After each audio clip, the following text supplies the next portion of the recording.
Number 9। Mahabharat काल में विमान और परमाणु अस्त्र भी उपस्थित थे। मोहनजोदड़ो में कुछ ऐसे कंकाल मिले थे जिसमें रेडिएशन का असर था। महाभारत में सौप्तिक पर्व के अध्याय 13 से 15 तक ब्रह्मास्त्र के परिणाम दिए गए हैं। हिंदू इतिहास के जानकारों के मुताबिक महाभारत युद्ध में 3 नवंबर 5561 ईसा पूर्व छोड़ा हुआ ब्रह्मास्त्र परमाणु बम ही था।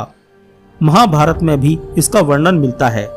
तद स्त्रम प्रज्वाल महाज्वालम तेजो मंडल संवृतम सशब्द भवम व्योम ज्वालामाला कूलम वृषम चचाल च मही कृत्सना सा पर्वत वन द्रुमा। अर्थात ब्रह्मास्त्र छोड़े जाने के बाद भयंकर वायु जोरदार तमाचे मारने लगी। सहस्त्राबदी उल्कापिंड आकाश से गिरने लगे। भूत मात्रा को भयंकर महाभय उत्पन्न हो गया। आकाश में बड़ा शब्द हुआ। आकाश जलने लगा। पर्वत अरण्य वृक्षों के साथ पृथ्वी हिल गई। फादर ऑफ एटम बम कहे जाने वाले जे रॉबर्ट ओपनहाइमर ने गीता के इसी श्लोक से प्रभावित होकर परमाणु बम का निर्माण किया था। उन्होंने महाभारत का गहन अध्ययन किया। उन्होंने महाभारत में बताए गए ब्रह्मास्त्र की संहारक क्षमता पर शोध किया और अपने मिशन को नाम दिया ट्रिनिटी अर्थात त्रिदेव। रॉबर्ट के नेतृत्व में 1939 से 1945 के बीच वैज्ञानिकों की टीम ने यह कार्य किया। 16 जुलाई 1945 को इसका पहला परीक्षण किया गया था। शोध कार्य के बाद विदेशी वैज्ञानिक मानते हैं कि वास्तव में महाभारत में परमाणु बम का प्रयोग हुआ था। लगभग 50 वर्ष पहले पुणे के डॉक्टर व लेखक पद्माकर विष्णु वर्तक ने अपने शोध कार्य के आधार पर कहा था कि महाभारत के समय जो ब्रह्मास्त्र इस्तेमाल किया गया था वह परमाणु बम के समान ही था। डॉक्टर वर्तक ने 1959 से 1970 में एक किताब लिखी स्वयंभू। इसमें इस बात का स्पष्ट उल्लेख मिलता है। प्राचीन भारत में भी कहीं कहीं ब्रह्मास्त्र के प्रयोग किए जाने का वर्णन मिलता है।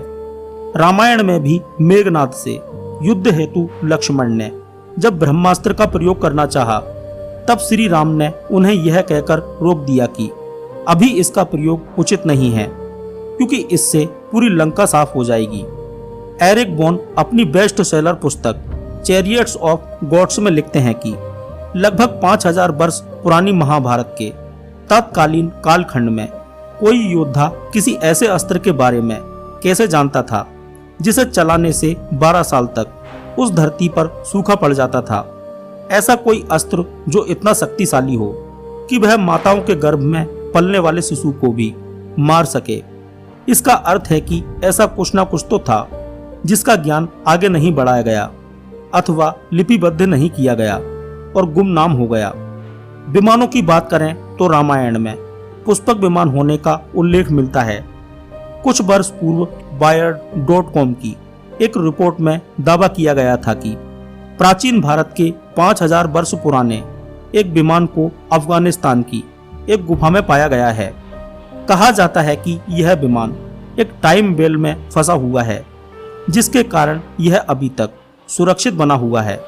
यहाँ इस बात का उल्लेख करना समुचित होगा कि time bell electromagnetic shock waves से सुरक्षित क्षेत्र होता है और इस कारण से इस विमान के पास जाने की चेष्टा करने वाला कोई भी व्यक्ति इसके प्रभाव के कारण गायब या अदृश्य हो जाता है। हालांकि इस खबर की पुष्टि नहीं की जा सकती है। ऐसा कहते हैं कि महाभारत के युद्ध में कौरवों की मित्रता दैत्यों से थी। दैत्यों ने उन्हें कुछ विमान दिए थे। कौरव सेना इसके माध्यम से आसमान से वार करती थी। यह भी जनश्रुति है कि सूर्य देव ने कर्ण को पुष्पक विमान दिया था।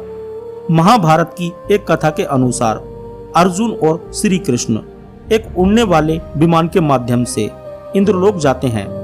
एक अन्य कथा के अनुसार जब इंद्रदेव छल के माध्यम से कर्ण से कवच और कुंडल मांग लेते हैं, कर्ण जब उन्हें वो दे देता है तो इंद्र अपने विमान से भागने लगते हैं। बीच रास्ते में एक आकाशवाणी होती है कि इंद्र तूने छल किया है अतः तेरा यान यहीं भूमि में धंसा रहेगा जब तक कि तू कवच और कुंडल के बदले कर्ण को कुछ दे नहीं देता। ऐसे में इंद्र कर्ण को अमोघ अस्त्र देने का वचन देते हैं, तभी विमान आगे बढ़ता है। वे उसी विमान से लौटकर कर्ण को अमोघ अस्त्र देते हैं। प्राचीन भारत के शोधकर्ता मानते हैं कि रामायण और महाभारत काल में विमान होते थे, जिसके माध्यम से विशिष्ट जन एक स्थान से दूसरे स्थान पर सुगमता से यात्रा कर लेते थे। विष्णु, रावण, इंद्र, बाली आदि सहित कई देवी और देवताओं के अलावा मानवों के पास अपने खुद के विमान हुआ करते थे। विमान से यात्रा करने की कई कहानियां भारतीय ग्रंथों में भरी पड़ी हैं। यही नहीं, कई ऐसे ऋषि और मुनि भी थे जो अंतरिक्ष में किसी दूसरे ग्रह पर जाकर पुनः धरती पर लौट आते थे। यदि बात करें जहाजों की, तो महाभारत से पूर्व रामायण काल में नाव और जहाज होने का उल्लेख मिलता है। भगवान राम एक नाव में सफर करके ही गंगा पार करते हैं। पुष्पक विमान से वे श्रीलंका से अयोध्या लौटते हैं।